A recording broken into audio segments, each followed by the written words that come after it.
Na, habt ihr schon einmal indisch gekocht? Also, ich meine so richtig indisch, so wie die Inder kochen. Und nicht, wenn man Lust auf indisches Essen hat, einfach Kokosmilch und Currypulver zusammenschmeißen. Tja, wenn das so ist, dann solltet ihr unbedingt dranbleiben, denn im heutigen Video lernt ihr, wie ihr authentisch indisch kocht.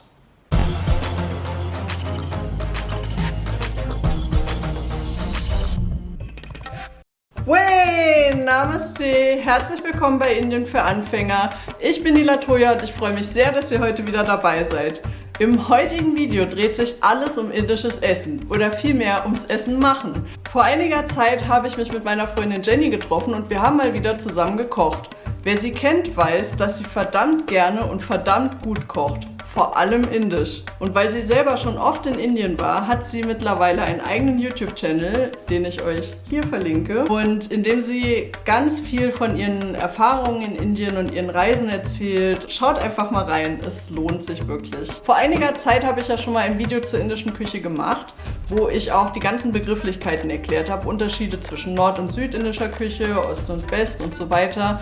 Und wer jetzt noch neu ist bei dem Thema oder wer sich nicht mehr daran erinnert, hier habe ich euch das Video verlinkt, schaut einfach noch mal rein. Wir reden übrigens jetzt im Folgenden immer von indischer Küche und meinen damit aber die nordindische Küche, weil Jenny und ich beide am liebsten nordindisches Essen mögen und uns damit einfach auch am besten auskennen bisher. Wie sieht es bei euch aus? Habt ihr da eine Präferenz? Mögt ihr nordindisches Essen gar nicht? Seid ihr eher so die Südindien-Fans, was das Essen angeht? Lasst es mich doch in den Kommentaren wissen.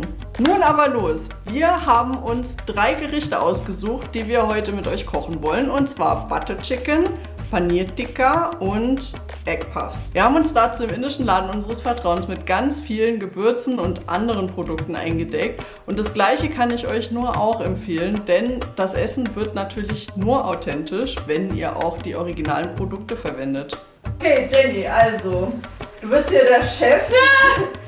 Nee, wir sind die Chefs. Weil indisch kochen einfach nicht nur Kokosmilch und Currypulver in den Topf reinschmeißen ist, sondern ganz viel anderes dazu gehört. Und weil Jenny sich so gut damit auskennt, nein, Jenny hat einfach schon viel öfter indisch gekocht und hat ein Jahr in Indien gelebt.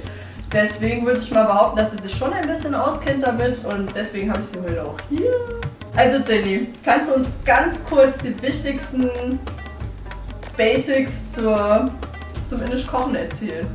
Also ich glaube, bevor man irgendein Curry macht, und ich rede jetzt Curry nicht das Gewürz, das gibt es nicht in der indischen Küche.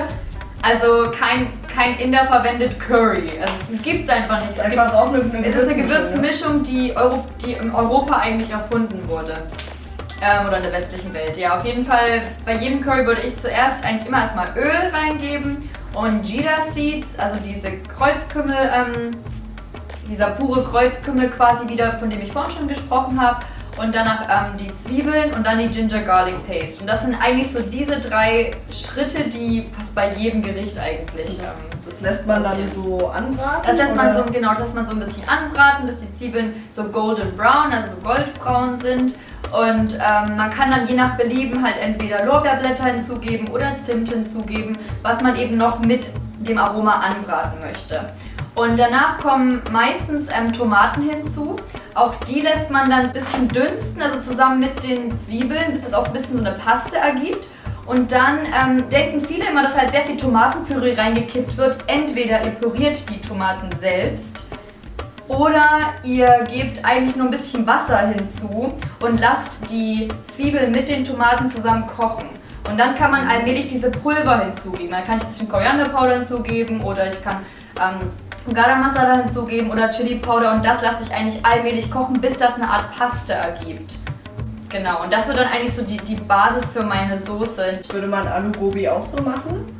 Weil das ist ja so das Gericht, was glaube ich jeder Deutsche kennt. Ja, würde man schon. Ich würde nur, was wichtig ist, dass man vorher den Blumenkohl und eher den Blumenkohl auch mariniert sozusagen. Und mariniert wird in der nordindischen Küche ziemlich oft. Auch wir haben uns heute 2 Gerichte herausgesucht, bei denen das der Fall ist. Als erstes haben wir da Butter Chicken. Hähnchen in einer buttrigen, rahmigen Soße. Ein reichhaltiges und zugleich mildes Gericht. Der Hauptbestandteil, das Hähnchen, wird sogar gleich zweimal mariniert. Zuerst mit Chilipulver, Zitrone und Salz Und nach kurzer Einwirkzeit kommen dann noch Kasuri Methi, also getrocknete Boxhornkleeblätter, Kurkuma, Garam Masala, Ingwer-Knoblauchpaste, Öl und Joghurt dazu.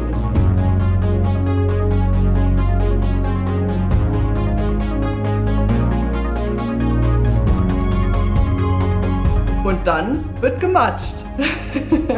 Das Fleisch kann man dann bis zu 12 Stunden im Kühlschrank ziehen lassen. Je länger, desto aromatischer wird es am Ende.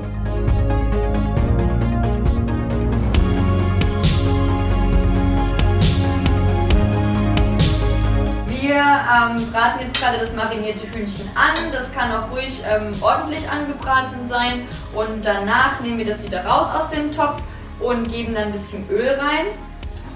Zwiebeln kommen da rein, wieder unsere Ingwer-Knoblauchpaste. Und das ist sehr wichtig in der indischen Küche. Die kommt eigentlich immer mit rein. Also ich glaube, ohne Ginger Garlic Paste geht nichts. Und Jeera Seeds, das heißt also wie Kümmel. Kreuzkümmel, aber wirklich der pure Kreuzkümmel, aber indischer Kreuzkümmel. Ja, das ist eine andere Sorte als der normale Kümmel, den wir hier haben. Genau. Und Zimt, aber auch wieder die richtige Zimtstange. Also nicht, dass ihr jetzt anfängt mit Zimtpowder, das wird nichts. Also die richtige Zimtstange.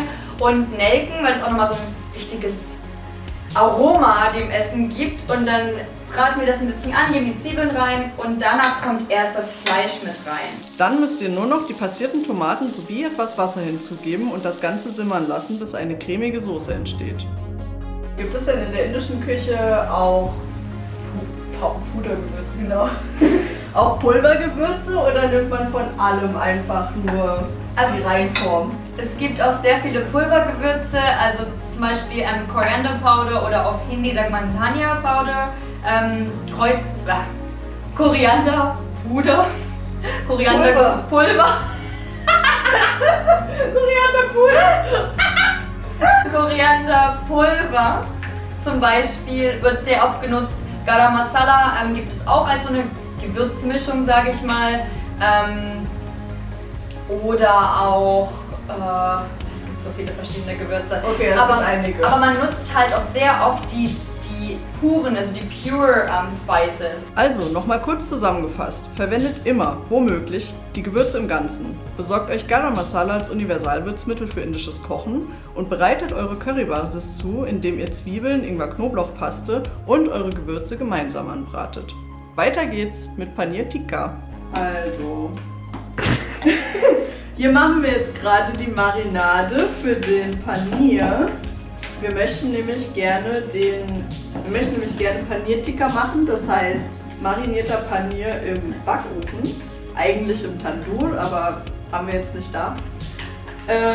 Genau, und wir haben jetzt hier Joghurt gemischt mit ganz vielen tollen Gewürzen, unter anderem Korianderpulver und Chilipulver, Boxhornklee, Ginger Garlic Paste, ganz viel. Ja. Und marinieren gleich den Paneer. Paneer Tikka kann man mit Schaschlik-Spießen vergleichen, nur eben indisch mariniert. Damit es nicht zu langweilig schmeckt, gibt es jetzt noch Paprika und Zwiebelstückchen dazu. Und natürlich kommen auch die mit in die Marinade.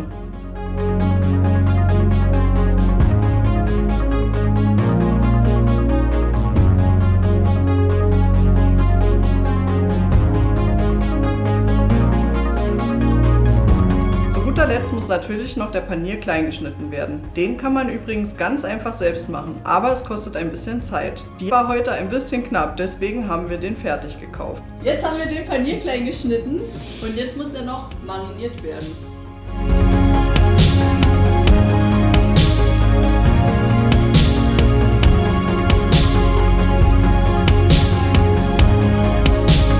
Nachdem Paneer, Paprika und Zwiebeln in der Marinade etwas durchgezogen sind, werden sie auf Schaschlik-Spieße geschoben und in den Ofen gepackt. So. Hallo! Oh. Also, wir probieren jetzt sogenannte Egg Puffs zu machen. Genau. Und wir versuchen das zum ersten Mal, also mal schauen, ob es das wird. Wir haben dazu jetzt erstmal die Füllung, die wir zubereiten. Das heißt, wir haben erstmal Öl in die Pfanne gegeben.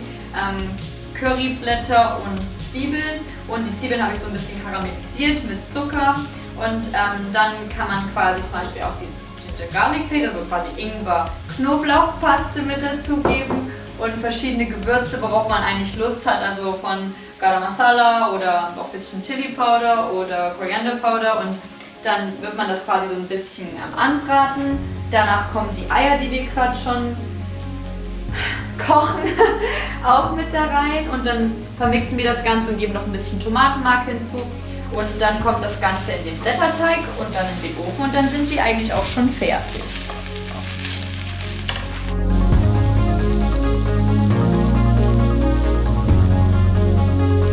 Sagt man nicht Dough? Duff. The dumb Duff.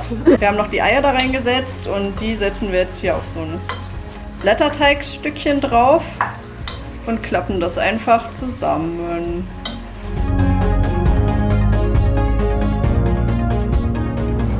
Schauen wir mal in den Ofen, ob mittlerweile unsere Egg Puffs und der Panier einigermaßen fertig sind. Okay.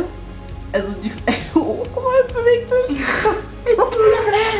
It's alive. It's alive. Ja, ansonsten würden wir jetzt die Panierspieße nochmal umdrehen, weil ja, man muss sie immer ein bisschen drehen. Ich habe halt einen Gasherd, der ist nicht so optimal dafür. Und ja. So, nun ist alles fertig und wir können es kaum erwarten, uns über die Gerichte herzumachen. Wir sehen uns im nächsten Video, in dem es um ein sehr beliebtes Vorurteil geht. Danke fürs Zuschauen. Dhanyavad.